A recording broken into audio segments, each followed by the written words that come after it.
Salam sejahtera semua. Kelas sebelum ni kita berhenti di tindak balas pembakaran untuk Alkana kan. Jadi sekarang kita sambung kepada tindak balas penukar gantian untuk Alkana. Okay. So, Alkana mengalami tindak balas penukar gantian dengan halogen. Maksudnya penukar gantian untuk Alkana berlaku bila dia bertindak balas dengan halogen, iaitu kumpulan 17 lah. Contohnya klorin dan bromin di bawah sinaran cahaya matahari atau sinaran ultra ungu iaitu UV. Okay. Dia punya syarat mesti begitu. Mesti ada halogen dan mesti ada sinaran cahaya matahari ataupun UV baru boleh tindak balas penukar gantian berlaku. Okey. Tindak balas penukar gantian berlaku apabila setiap atom hidrogen dalam molekul alkana digantikan satu demi satu oleh atom-atom halogen sehingga semua atom halogen digantikan. Okey, ambil tempat lama ni, perebutan kuasa. Okay. Cahaya matahari atau sinaran UV diperlukan untuk memutuskan ikatan kovalen dalam molekul halogen seperti klorin Cl2 untuk menghasilkan atom klorin. Okey, maksudnya dia mau pecahkan, kan Cl2 tu dia macam ni. Cl, Cl, Sorry. Alamak.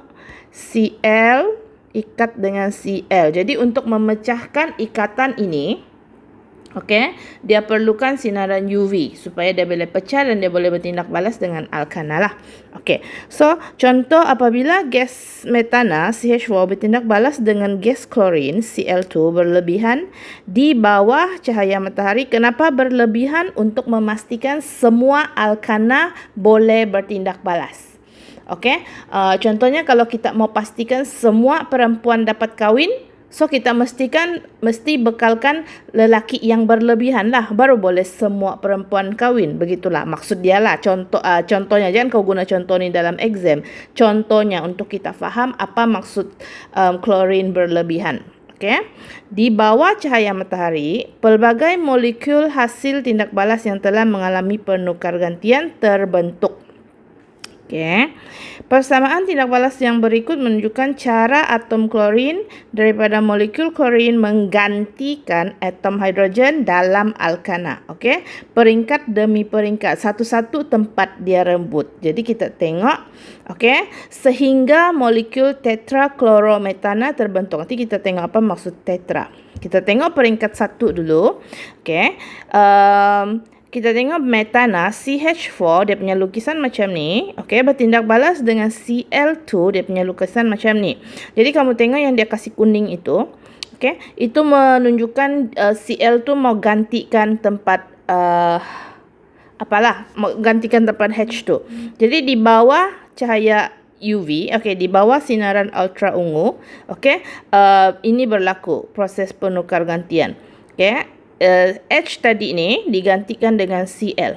Kan ini ialah satu pasang kan Cl2. Jadi satu Cl ni pergi mana? Satu Cl ni akan gabung dengan H dari sini untuk membentuk HCl, iaitu acid hydrochloric. Okey, hydrogen chlorida. Gas hydrogen chlorida. Kalau dalam larutkan dia dalam air, dia jadi acid hydrochloric lah. Okey. Maksud Miss, HCl ni nama dia hydrogen chlorida dalam bentuk gas. Kalau hydrogen chlorida ini kau larutkan dalam air, okey, dia akan jadi acid hydrochloric yang kita guna dalam makmat. Okey. So, ini ialah klorometana sebab dia metana dan dia ada satu klorin. So, klorometana nama dia. And then klorometana ini kau teruskan tindak balaskan dia dengan gas klorin juga. Okey, sambung. Maksudnya kau bekalkan gas klorin yang secara berterusan bani. Okey, so Cl2 yang kedua, okey, pasangan molekul Cl2 yang kedua ni dia akan bertindak balas juga. Dia akan ganti tempat H yang satu lagi. Sini sudah ada Cl kan. So dia akan ambil tempat ini. So samalah proses yang sama. H ini akan cari Cl ini akan ganti pergi sini. So dia akan membentuk macam ni lah, CH2 Cl2. Okey, iaitu dichlorometana. Okey, kalau English dichloromethane lah, dichloromethane. Okey, ini di bermaksud dua, ada dua klorin. Okey, and then dichlorometana, kalau secara berterusan kau bekalkan gas klorin dalam tindak balas itu, dia akan ganti tempat yang ketiga lah. Okey, dia akan pergi bawah di sini. So dichlorometana bila tambah lagi satu Cl, dia akan jadi trichloromethane ataupun trichlorometana.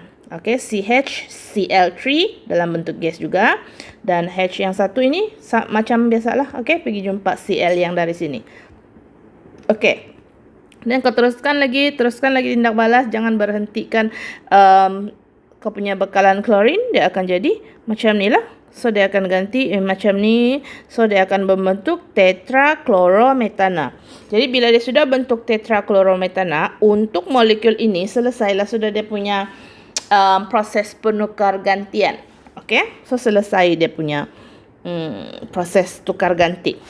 Okey, so apa yang kamu perlu tahu di sini ialah nama dia lah, dan ini CCl4 ialah simbol untuk formula kimia untuk tetrachlorometana. So penukar gantian ialah proses penggantian hidrogen ke dalam alkana. Okey, dia gantikan tempat hidrogen. Kalau kamu mau lukis ini, tidak semestinya ikut ini. Maksud saya, kau boleh juga lukis yang chlorometana ni, Cl tu di sini. H pun boleh juga. Dia tidak tetapkan mesti H yang kiri dulu diganti ke kanan dulu diganti, mana-mana aja. Yang penting dia ganti satu-satu lah. Okey, sampai dia selesai. So itu kita selesai bincang untuk sifat kimia alkana. Kita tengok sifat kimia alkina yang ada ikatan ganda 2. Okey, macam ni.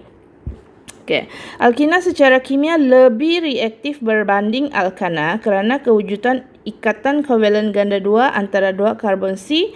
Hampir semua tindak balas alkina berlaku pada ikatan ganda 2 sebab kumpulan berfungsi untuk alkina ialah ikatan ganda 2. Okey, so sebabkan dia ada ganda 2 jadi dia masih boleh bertindak balas dengan buka dia punya ikatan sebab dia belum stabil. Dia ialah ikatan ganda 2, dia tidak stabil, so dia boleh buka ikatan dia untuk membentuk ikatan yang stabil, sebab itu dia lebih reaktif. So tindak balas kimia alkina yang akan kita bincangkan ada 3. Yang pertama pembakaran, kedua penambahan, ketiga pempolimeran penambahan. Okey, nanti saya akan tengok video sampai mana yang sesuai. Saya akan berhenti supaya tidak terlampau panjang lah video ni. Okey, tindak balas pembakaran sama juga dengan pembakaran alkana. Okey, alkina terbakar dengan lengkap dalam keadaan oksigen berlebihan. Sama jugalah.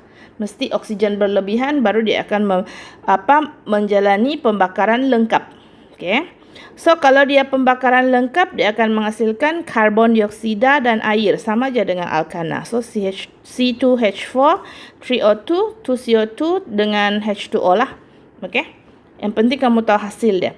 Alkina terbakar dengan tidak lengkap dalam keadaan bekalan oksigen O2 yang tidak mencukupi untuk membentuk zarah karbon dalam bentuk jelaga, okey, yang melekat di bontot periuk Miss bilang. Okey, gas karbon monoksida yang beracun dan air, samalah juga dengan pembakaran alkana. Okey, pembakaran alkina akan menghasilkan nyalaan lebih berjelaga berbanding alkana yang sepadan. Ini nanti saya jelaskan. Sebelum saya sambung kepada yang ini, okey, saya mau ambil contoh pembakaran tidak lengkap dulu. So kita buat dulu persamaan. Contohnya pembakaran tidak lengkap propina. Okey, so propina ialah C3. So C3H berapa? Okey, kalau kita tengok persamaan formula AM untuk alkina ialah CnH2n. Okey, jadi C3H6. Okey, pembakaran mesti ada oksigen. Dia akan menghasilkan, okey, tidak lengkap. Okey, tidak lengkap akan hasilkan karbon monoksida dan air. Okey, itu salah satu. Dan satu lagi pembakaran tidak lengkap alkina juga boleh juga jadi menghasilkan karbon dan air sahaja kan. Okey, jadi kita kasih seimbang dah. Seimbangkan C dulu, so 3 di sini. Okey, seimbangkan H 6. So sini 3 lah. 3 darab 2 jadi 6. So seimbangkan O, sini ada 3, sini ada 3, so 6. So sini 3. Okey, saya harap saya tidak terlampau laju lah. Kalau terlampau laju, kamu kasih slow motion ni video. Okey, seimbangkan yang ini pula C3, so 3C. And then seimbangkan H 6, sini 2, so 3, 6. Okey, so sini O ada 3. Okey, sini 2. Kan ini sudah belajar kemarin. Jadi macam mana mau seimbangkan? Okey, kita tidak boleh 2 tidak boleh dapat 3 kan. Jadi jangan pergi kasih jadi dia 6, kita ambil 3/2. So, dia punya persamaan pembakaran tidak lengkap untuk alkina ialah beginilah 2, bergantung kepada hasil dia. Okey.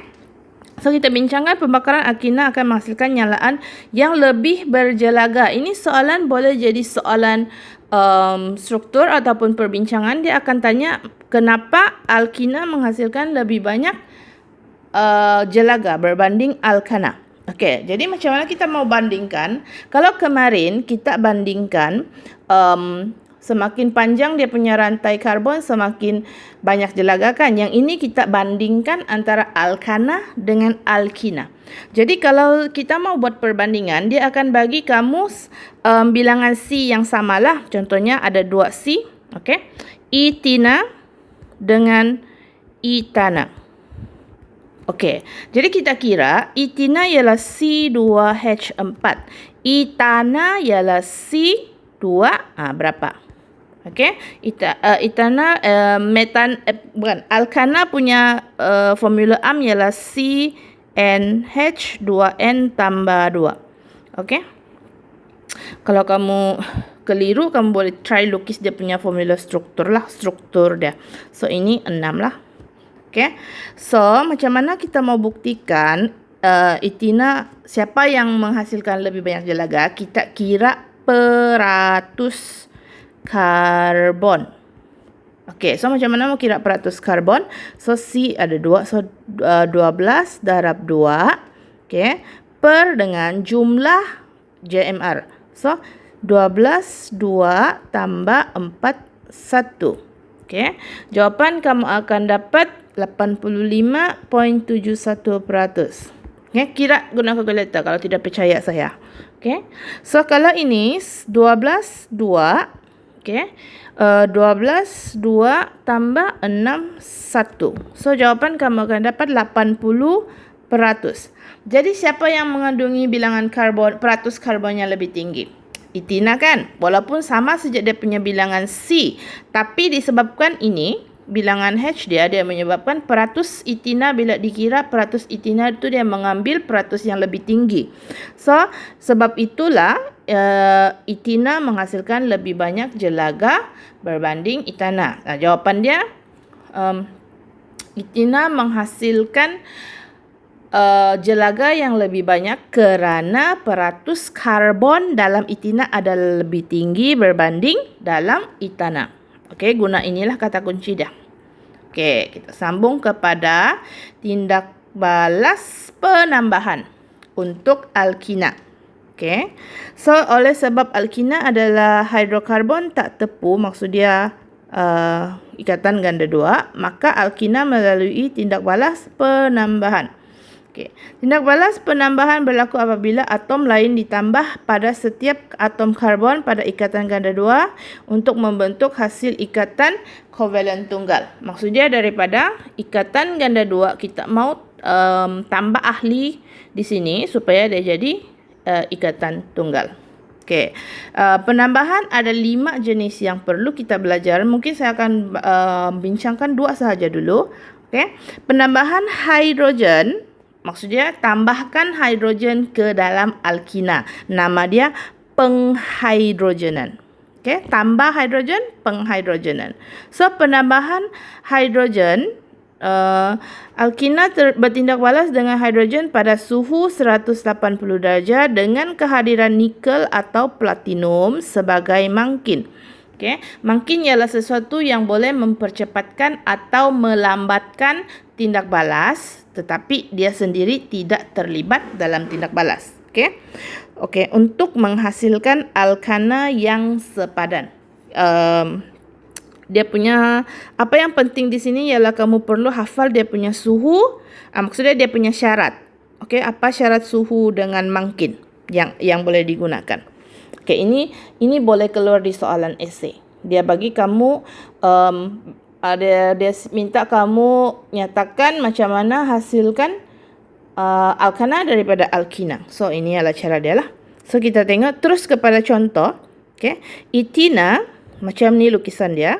Okey, bila kamu campurkan dengan gas hidrogen, maksud dia macam mana? Kalau kamu tengok, ini adalah gas, ini punyalah gas. Maksudnya campur dua jenis gas itu. Okey, campur dua jenis gas, panaskan ke suhu 180 darjah, kawal dia punya suhu mesti 180 darjah dengan kehadiran mangkin nikel. So kamu boleh menghasilkan etana. Okey, nah kalau etina dia mesti terhasil etana sahaja sebab kita tidak tambah bilangan karbon, kita hanya tambah bilangan hidrogen. So hidrogen di sini, ini satu akan pergi sini, ini satu akan pergi sini. So dia akan jadi, ini datang daripada gas hidrogen yang kamu tambah tadi. Okey, so ikatan ganda dua akan terbuka. Okey, ikatan ganda dua jadi ikatan tunggal. So ini dia menjadi etana lah. Okey, so senang saja sebenarnya. Kalau propina dia akan jadi propana, butina dia akan jadi butana. Okey, so penghidrogenan bermangkin merupakan kaedah yang digunakan untuk menukarkan minyak sayuran kepada lemak pepejal dalam industri pembuatan margarin. Maksudnya daripada minyak sayuran mau buat margarin, dia melakukan proses penghidrogenan. Okey, penambahan halogen ke dalam alkina nama dia penghalogenan. Okey, alkina bertindak balas dengan halogen seperti klorin dan bromin pada keadaan bilik. Kita guna klorin dan bromin sajalah. Sebagai contoh, apabila gas etina dilalukan pada air bromin, okey, warna perang air bromin dinyah-warnakan. Kalau ini dia gas dengan gas kan, so kita campurkan sahajalah gas dalam satu bekas and then panaskan. Kalau ini gas dengan cecair, so macam mana? Kamu mesti lalukan, okey, maksudnya masukkan gas ke dalam cecair. Macam mana? Macam mana tu? Contohnya kamu ambil straw, kamu tiup udara ke dalam air. Kan? So kamu sedang memasukkan karbon dioksida ke dalam air. So samalah juga dengan ni. Okey, lalukan ditiup, masukkan tiup itu ke dalam bromin. So kamu akan nampak tindak balas dia lah. Okey. Etina tindak balaskan dengan bromin, kamu akan hasilkan 1,2-dibromometana. Okey, dibromoetana sebab dia etina. So etana tukar sahaja jadi alkana. Dibromo maksud dia apa? Dua bromin. Di ialah dua, bromo ialah bromin lah. Okey. So 1, 2 ini bermaksud ini ialah karbon pertama, ini ialah karbon kedua. Kiraan saja untuk nama dia. So bromin itu berada pada karbon yang pertama dan karbon yang kedua. Itu maksud dia lah. So kalaulah katakan kamu tukar ini kepada klorin, okey, di sini akan terbentuk apa? 1, 2 dikloroetana. Okey?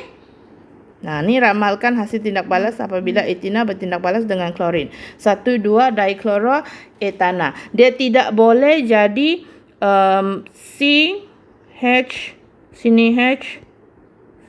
Tidak boleh BR macam ni ya. Salah. Okey, dia mesti satu C dapat satu. Dia sebab dia ialah buka ikatan ganda dua kan. Contohnya saya bagi kamu rantai yang lebih panjang macam ni. Okey. So klorin akan ditambah di mana? Klorin akan ditambah saya padam ikatan apa dia? Okey, dia akan jadi tadi macam ni kan. So ikatan BR dia akan jadi macam ni. So dia mesti, sebab dia buka daripada sini bah. So dia akan ke sini satu, ke sini satu. Okey ya. Okey. So 20 minit sudah. Saya rasa cukuplah untuk kali ini.